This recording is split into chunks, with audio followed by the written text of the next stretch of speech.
ำว่าชีวิตบ่แม่นว่าเกิดมาดนไปถ้าคิดได้มือใดจังมีความหมายขึ้นมา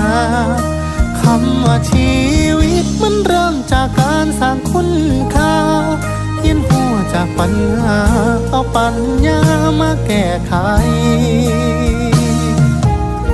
จังเอิญคนใดศาสตร์หนึ่ง